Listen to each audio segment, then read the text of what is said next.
Hi there. How are you? Are you now trying to understand your communicating styles? I certainly hope so.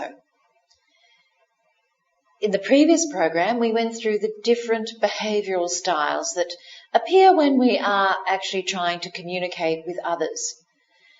And in this section, we're going to sum up on ways that you can improve your communicating styles. So let's take a look, first of all, at communicating with socializers. If you do need to communicate with socializers, and remember, socializers are direct and supporting people. And they are people who talk and move and make decisions rather quickly. And they are relation-oriented. Perhaps that is you. Perhaps that is your understanding now of your own style. So, how do you communicate with socializers? To sum up, the best way is to first of all support their opinions. Do agree with what they have to say and listen and support them. They have made some very strong statements, and so if you've heard them and you agree, then give your support. Next up, allow the discussion to flow. These are great talkers, so give your time and let discussion flow. Don't be halting, don't be reserved. Just give your input and even go on a little bit more. Let them have quite a free discussion. They actually enjoy talking and they'll be receptive to you if you continue to talk with them. Be entertaining as well and fast-moving. They are quite fast-moving, as you understand. So yourself, try to keep up the pace and be entertaining. They actually enjoy to have a bit of a laugh and enjoy conversation. So be entertaining as well. Try to avoid conflicts and arguments with them as you're discussing things, and agree to make notes of any specifics of any agreement that you have. They like to see that you are actually going to do things that you say you're going to do. So make sure that you can agree on things and make notes if you need to. One way to help the socializer and communicate with them is to compliment them on their appearance and their ideas. This gives them great encouragement because they really do like to see that they are being listened to. And also, compliment them on their charm, perhaps, or charisma. Let them know that you really do appreciate their ability and their willingness to be able to do things. Also, when you're communicating with a socializer, and remember, socializers are direct and supporting people, very relation-oriented people, is allow them to get things off their chest. Now, this means to release any frustrations that they might have, to talk about any upsets that are concerning them. Sit and listen. Take time to let them talk through things. They will feel a whole lot better and they will feel very encouraged to know that you are listening to their personal problems. Remember, they are quite highly emotional and therefore emotions are important to them and they like to release their pent-up feelings. Now let's take a look at communicating with directors. Directors are a little bit different to our socializers, as you now understand. And directors are direct and controlling people who talk and move and make decisions quickly, and they are task-oriented. So they are quite quick-paced, as we know, and more task-oriented than relation-oriented. So when you're communicating with the directors, then support their goals and objectives. Let them know that you really do agree with what they're thinking and that you do support what they're trying to achieve and how they're trying to achieve it. They put a lot of thought into this and they're very task-oriented. So if you show that you agree with what they're trying to do, then they will feel a whole lot better and your communication will really go very smoothly. Talk with them further about the results that they are trying to achieve. They are very interested in their tasks And if you can show that you are interested too, then that will go a long way to having a very good discussion, and your communication will flow. Another way to communicate with directors is to keep your communication quite businesslike.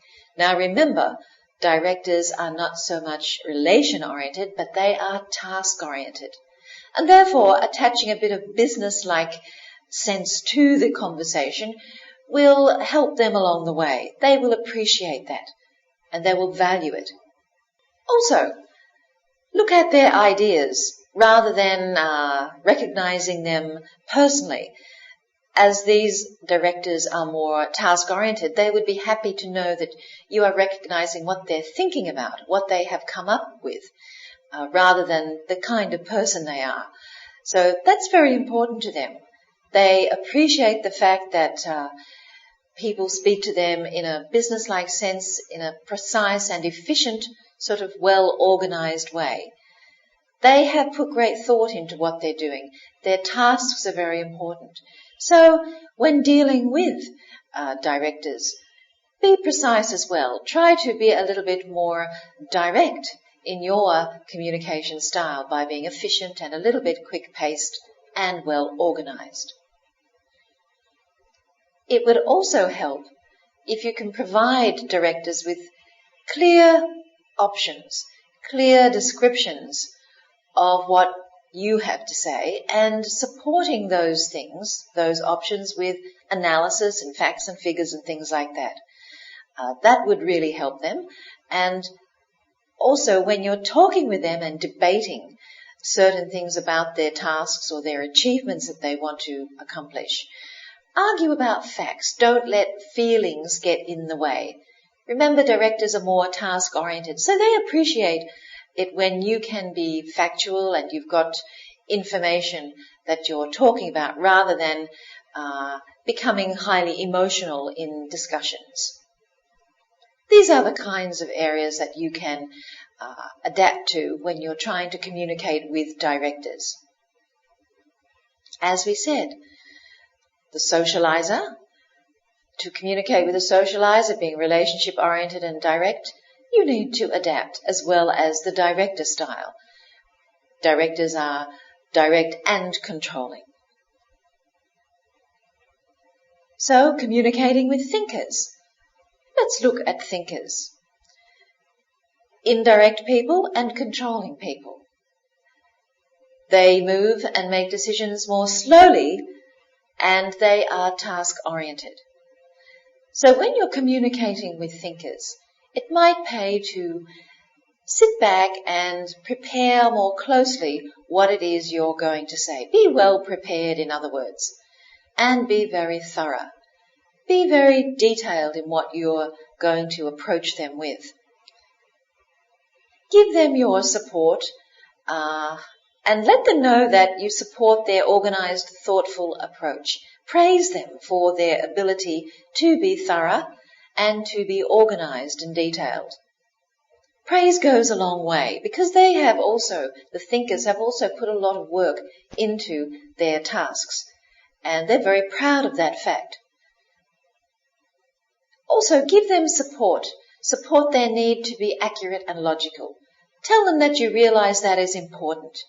And if they feel that, then they work very, very hard, and they will be able to produce the results that they're aiming to produce.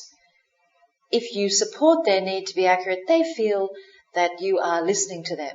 So the communication process is a whole lot smoother.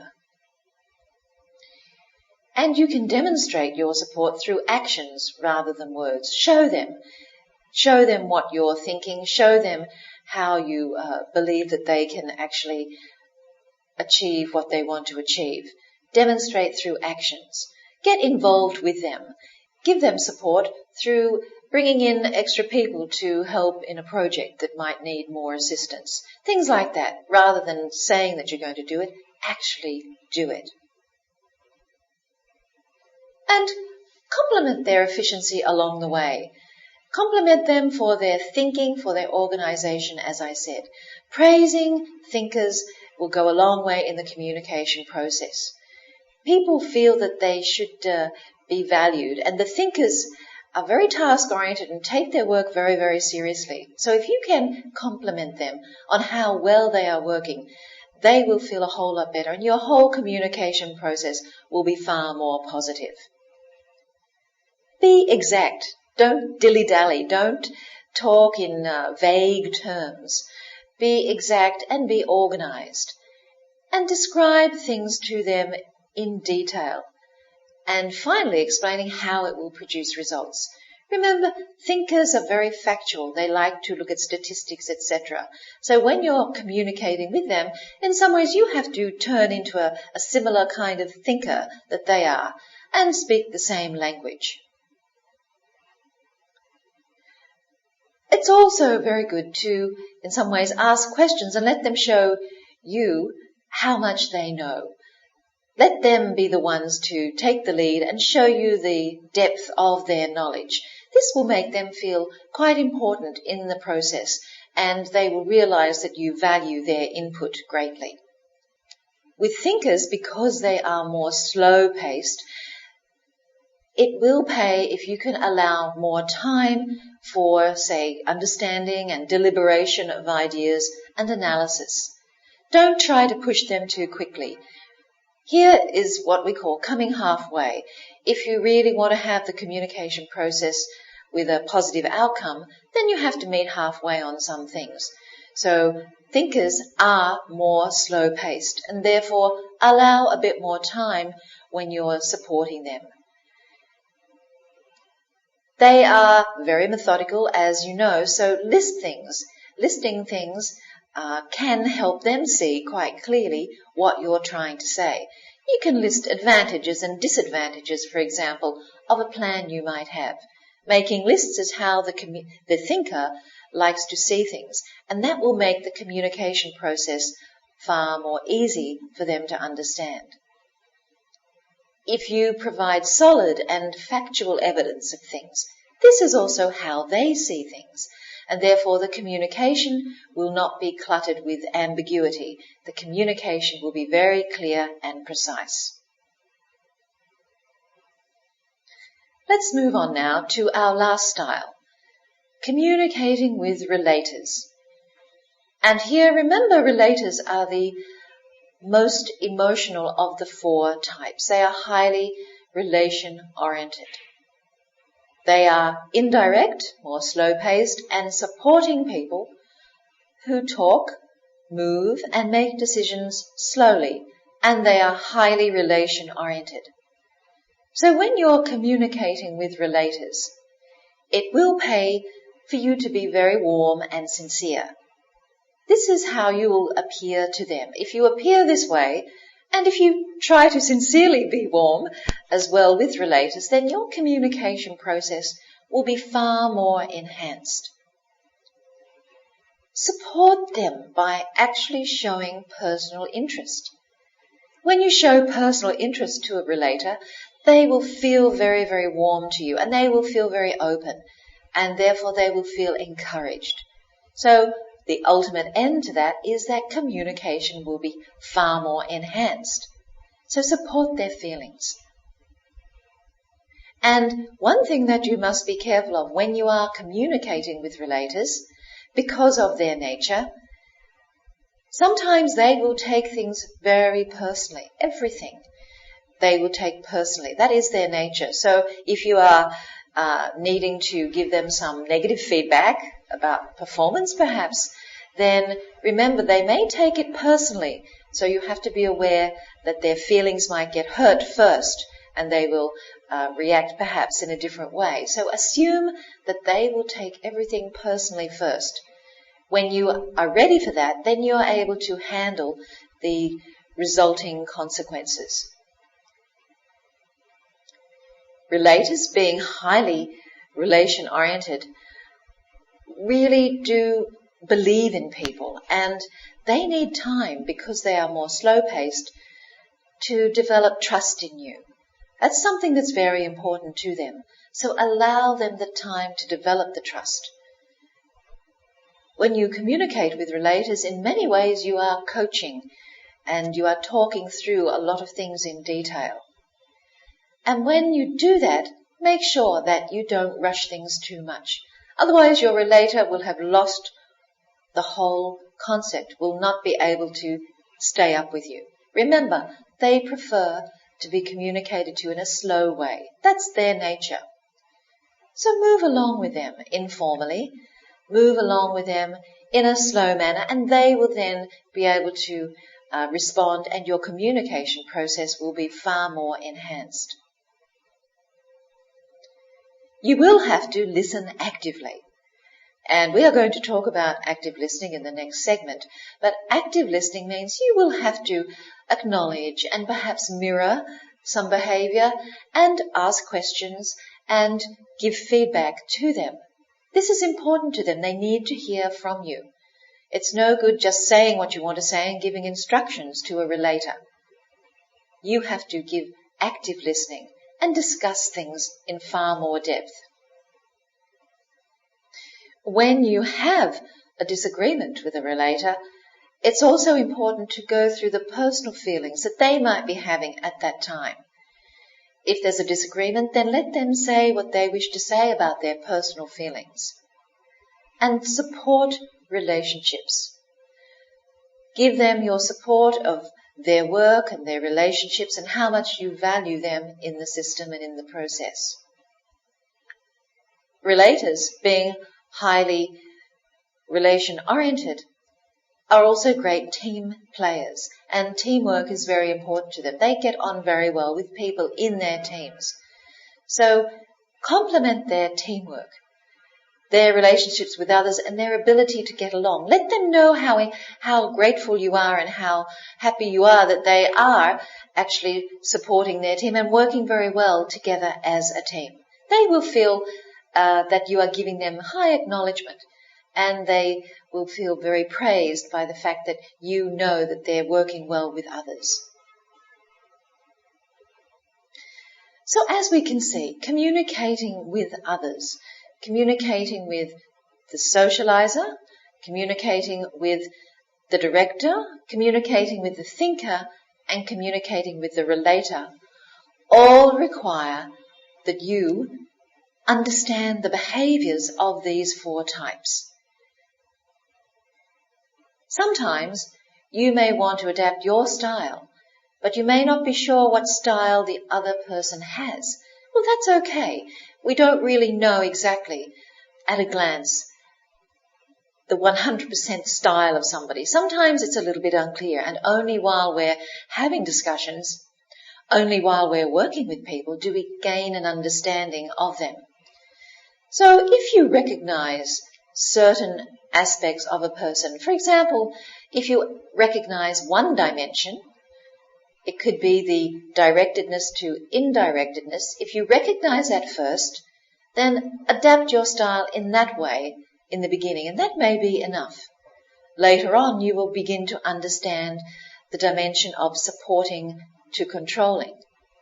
So try to pinpoint first the one that is most obvious. Sometimes both of them are very obvious at the same time, and that will be good for you. Then you can recognize quite clearly where this person is coming from, what particular style that person demonstrates quite willingly. So when that happens, then you are able to grasp the kinds of styles they have and the way that they will begin to communicate. So it's up to you. It's up to you and your sense of things, your knowledge of the styles and your knowledge of your people, the people that you are communicating with. So, first of all, don't try to catch everything at once. Take it slowly and try to identify one dimension first. That will help you on your way.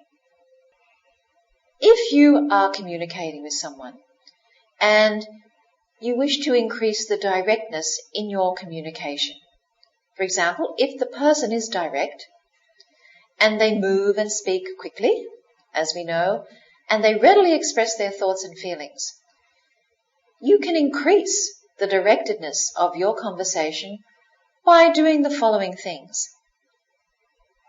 You can begin also to speak in a faster pace. In some ways, you are mirroring the other person, but not copying. Don't get confused with that. Mirroring is a natural sort of show of the style of the person you're working with. So if they are quite direct and you want to increase your directedness, then increase the pace of your speaking voice. Also, it might pay that you initiate conversations and decisions if you want to increase directness and have a positive communication with another person who is more direct. It could be that you might prefer to give recommendations and not ask for opinions when you're dealing with someone who is direct and you want to increase directedness. So give recommendations. Don't be asking for opinions. Initiate actions and give recommendations first up. If you want to increase directedness, then use direct statements rather than roundabout questions, stories that go round and round and round and don't come to the point quite quickly. Don't meander. Don't lose your focus. Always stay to the point. This is one way to increase your directedness. Don't tell stories that take half an hour to get the final result or point of the story. Try to be concise and be direct in that you are short and precise with what you want to say. If you want to increase directedness, then communicate also with a strong, confident voice. When you're speaking confidently, when you have strength in your voice, then your approach becomes more direct. Increasing directedness means that you can challenge and disagree when appropriate. Don't sit back and not say anything. Direct people, as you know, do like to say things and have their opinions expressed rather strongly. So if you want to increase your directedness, then go ahead and challenge as well. But do it tactfully. Do it correctly so you are going to have some sort of positive outcome. Increasing your directedness means you can also face conflict openly, but don't initiate it. When conflict comes, then face it and act on it. Don't try to initiate and make conflict. That is not increasing your directedness. Use your eye contact as well. Be confident with your voice, have strength in your voice, your vocal ability, and increase your eye contact. These things will help you increase your directedness. So if the person you are speaking to is direct and you want to increase your directedness, just follow those few points as we have discussed and summed up, and you'll find that the communication will therefore be more positive and you may get the results that you require. If you are, on the other hand, talking with a person who is indirect and you want to increase your indirectness, remember, an indirect person is someone who moves and speaks more slowly. They're cautious in expressing personal thoughts and feelings and in making decisions. So you can increase your indirectness by talking and making decisions a little bit more slowly. Don't be too fast with them. You won't catch up. They won't catch up. They won't stay with you. Acknowledge the opinions of the others, the people who are indirect. Seek their opinions, ask their opinions, and acknowledge their opinions, and share decision-making and leadership. If you can share some of the decision-making with them, then they feel that you are being involved with them, and you yourself are working with them on certain things. So this is increasing your indirectness, your ability to work with them in a slower way, perhaps, and the communication process then becomes more smooth. If you show less energy and mellow a little bit, become milder, so to speak, in the way that you act. If you want to increase your indirectness, then show less energy. If you are too effervescent, if you are too over the top with your enthusiasm and the way you express things, then that puts the indirect person off. So calm down a bit. Be more mellow. Be more mild in your approach. And that will help you to increase your indirectness. Also, don't interrupt. Sit back and think. Be a little bit more cautious. Don't jump in. And providing pauses to allow the other person to speak is one way to also show your indirectness. It will help you too to refrain from criticizing and challenging or being pushy. That will help you be a little bit more indirect so that you are able to work and communicate with the other indirect person to whom you are speaking. And when you are disagreeing, it will pay you to choose words carefully. You need to slow down a little bit more, basically, if you want to increase your indirectness. This is something you will know. You know whether you are direct or indirect. So it's up to you to decide how you're going to improve that and how you're going to increase either your directness or your indirectness. Now, if you are speaking with someone who is supporting and you want to increase your supportingness, remember, if a person is supporting, they are motivated by relationships and feelings.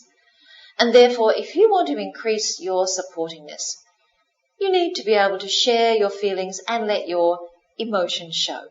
You have to open up. You have to be open with your feelings and a little bit candid, perhaps, about your feelings. You would also need to be able to respond to the expression of the other person's feelings as well.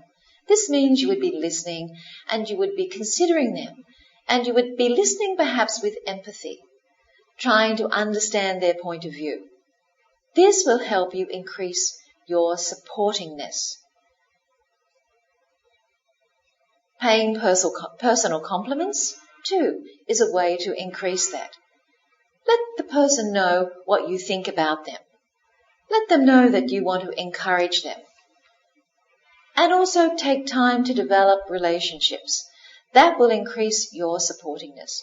If you perhaps are more task-oriented, then this is something that you need to look at. Try to improve upon the relation-oriented part of your behavior. So take time to develop relationships. And using friendly language is one way to do that. Lighten up, relax. If you want to increase your supportingness and make the communication process flow with supporting people, then use friendly language as well. Communicate more. And sometimes it might pay that you need to look at the way you stand and sit and where you stand in proximity to the other person. For example, if you're sitting across from a table and looking very stern in your face, then that is not going to increase your supportingness. You need to be able to get a little bit closer to the other person. Perhaps you would move around and come and sit beside them rather than having a table between you. This is the kind of thing that will help you increase your supportingness. And just lighten up, as I said, and be willing to digress from the agenda. Don't get too focused on the details. Supporting people, remember, are highly relation-oriented. So go with the flow, we say. Just let things happen. Don't get too concerned if you digress a little bit from one point on the agenda. Relations are important. If you want to increase your supportingness, then this is a point that you must try to improve upon. And finally, we come to increasing your controllingness. If a person is controlling and you are speaking with them, so if a person is controlling, they are someone who is motivated by the task at hand and achieving the goal. Remember, that is their main motivation. Not relations, but the task. So, if you are speaking to someone who is a person who is controlling, and you want to increase your controllingness so you can have a smoother flow of communication, then the idea would be for you to Get right to the task, or the bottom line, we say, what the subject is at hand. Get right to that point. Here you have to look at what they are wanting to hear from you. They are more controlling, and therefore you have to be the same and look at tasks first. In this conversation, you would maintain more of a logical and factual orientation about your conversation as well.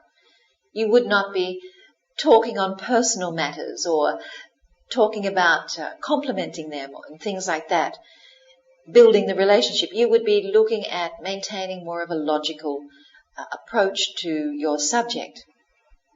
It doesn't mean that you are not feeling or you are still not a feeling person, but the thing is you are trying to get in tune with the thinking of the other person and the way that they approach things. So if they are a controlling kind of person, you need to increase a little bit of your controllingness as well.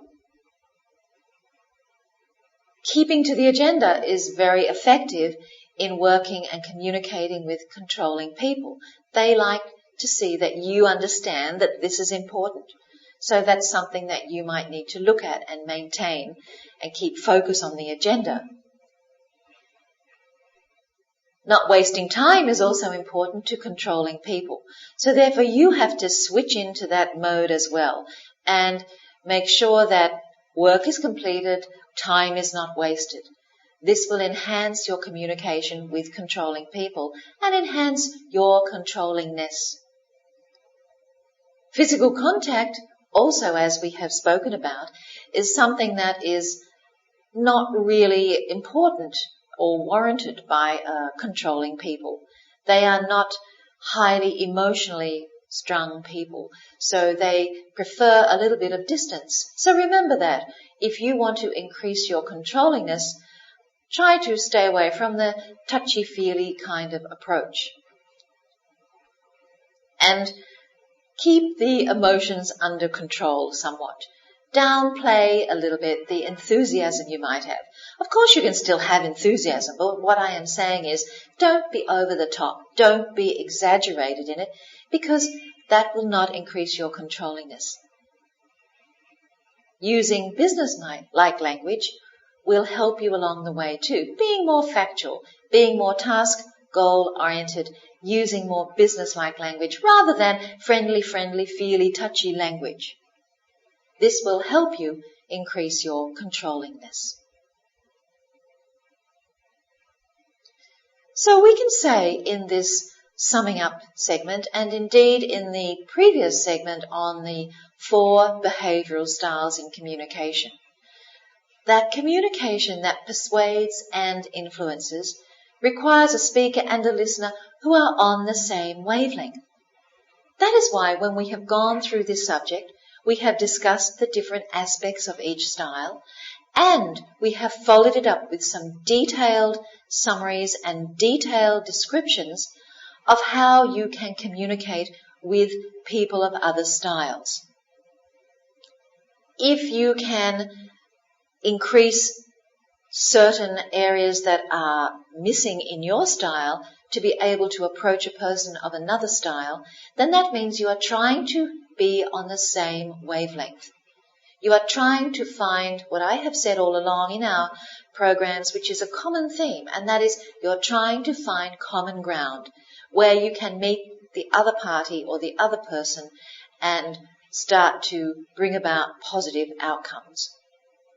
This is what understanding other people and understanding yourself ultimately is all about, where you can finally come together on the same wavelength, and that's when you begin to produce results.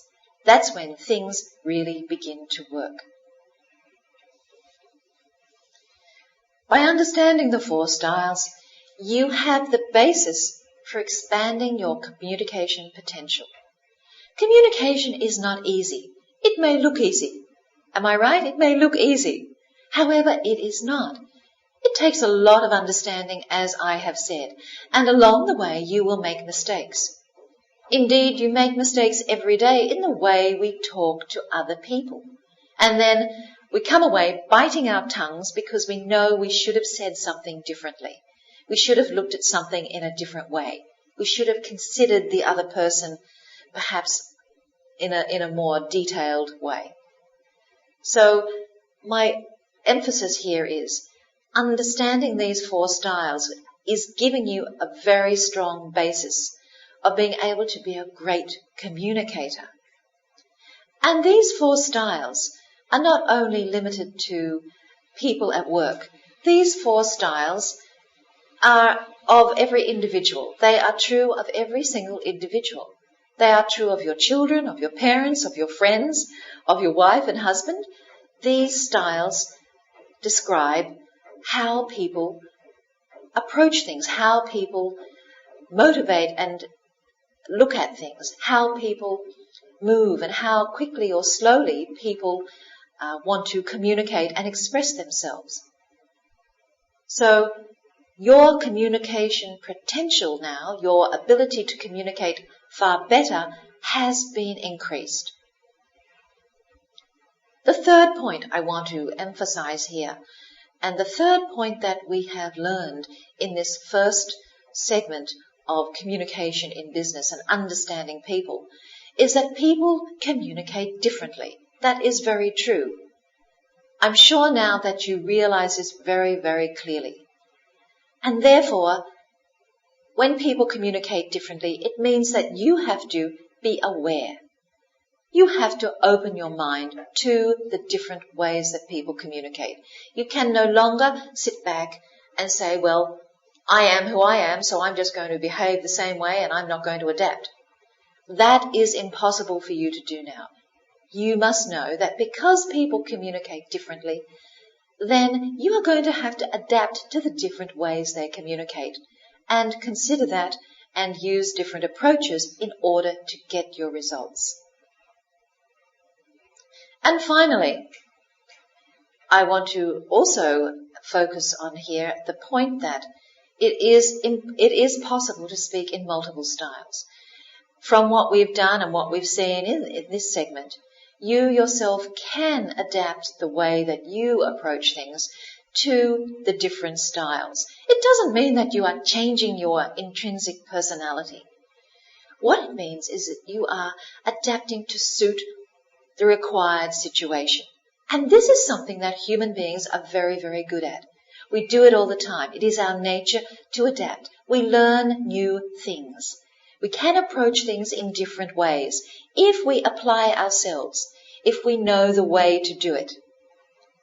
So here, as a manager and as an executive in your company or the business that you are involved in, it is possible for you to adapt the style that you have to suit the particular person and to suit the particular situation.